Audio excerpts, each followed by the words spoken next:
Welcome to Bhanumathi குர் kitchen. Navaratri ஸ்பெஷலாக next சுண்டல் வந்து காராமணி வச்சு பண்ண போகிறோம். இது வந்து இப்போது 8 hours ஊற வச்சு நல்லா ஊற வச்சுருக்கேன் பாருங்கள். நல்லா இப்படி மெத்துனாயிட்ருக்கு. நல்லா ஒரு 8 hours ஊற வச்சாச்சு. இப்போ வந்து இதை வந்து ஒரு 3 விசில் விட்டு வேக வச்சுக்கலாம் குக்கரில் வச்சு. அதுக்கப்புறமா அது வந்து எப்படி தாளிக்கிறதுன்றதை பார்க்கலாம். ஃபஸ்ட்டு இது ஒரு 3 விசில் வேக வச்சுக்கலாம். இது ஃபஸ்ட்டு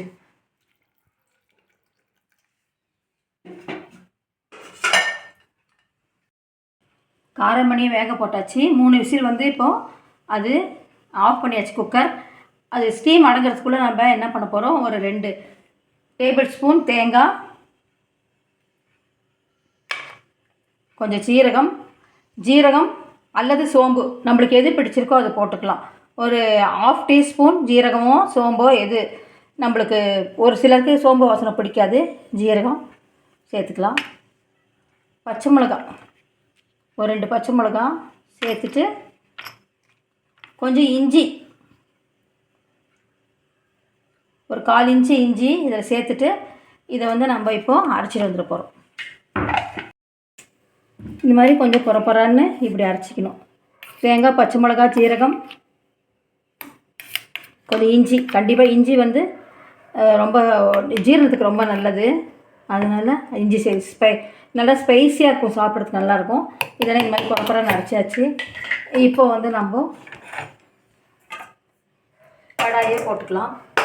ஸ்டீம் அடங்கியாச்சு. இப்போ ஒரு 2 டீஸ்பூன் ஆயில் விட்டுக்கலாம்.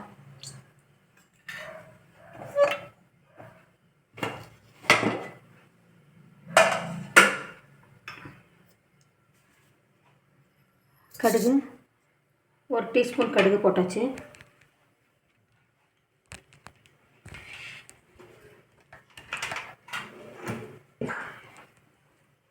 கடுகு, கொஞ்சம் பெருங்காயம்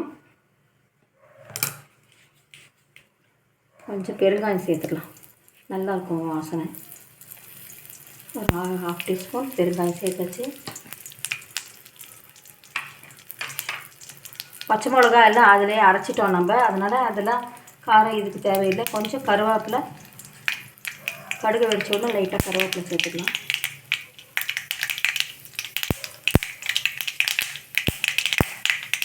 கருவேப்பிலை சேர்த்துட்டு இந்த காராமணி வேக வச்சு வச்சுருக்கோம். இன்னும் இதை ஃபஸ்ட்டு சேர்த்துடுறோம்.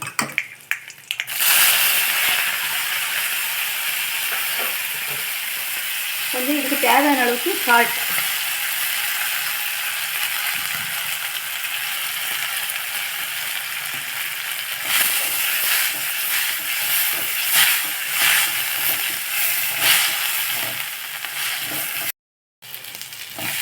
காராமணியை போட்டதுக்கப்புறம் சால்ட்டு போட்டாச்சு.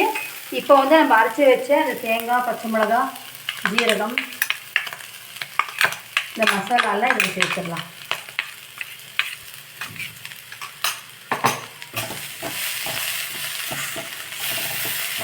சூப்பராக இருக்கும் பாருங்கள். இந்த மாதிரி அரைச்சி நம்ம இந்த மசாலாவை அரைச்சி இதில் சேர்க்கும் போது ரொம்பவே நல்லாயிருக்கும்.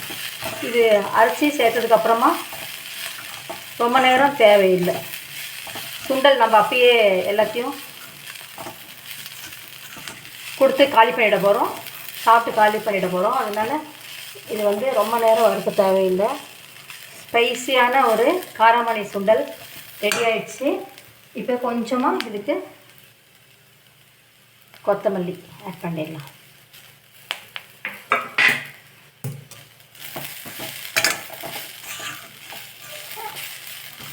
இஞ்சி இதெல்லாம் சேர்க்கும் போது ரொம்பவே டேஸ்டியாக இருக்கும்.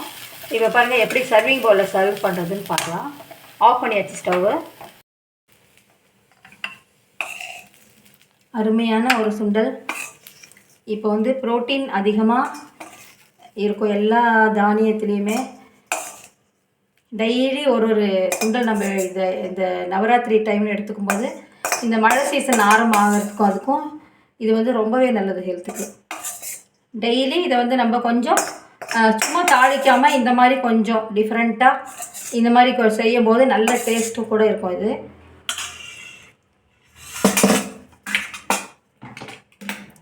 கண்டிப்பாக இதே மாதிரி நீங்களும் அரைச்சி இந்த மசாலா அரைச்சி இந்த மாதிரி பண்ணும்போது நம்ம பச்சை மிளகா வாய்க்கு வருவோன்ற ஒரு இது இல்லை. குழந்தைங்களுக்கும் நம்ம கொடுக்கலாம், நல்லா இஷ்டமாக சாப்பிடுவாங்க.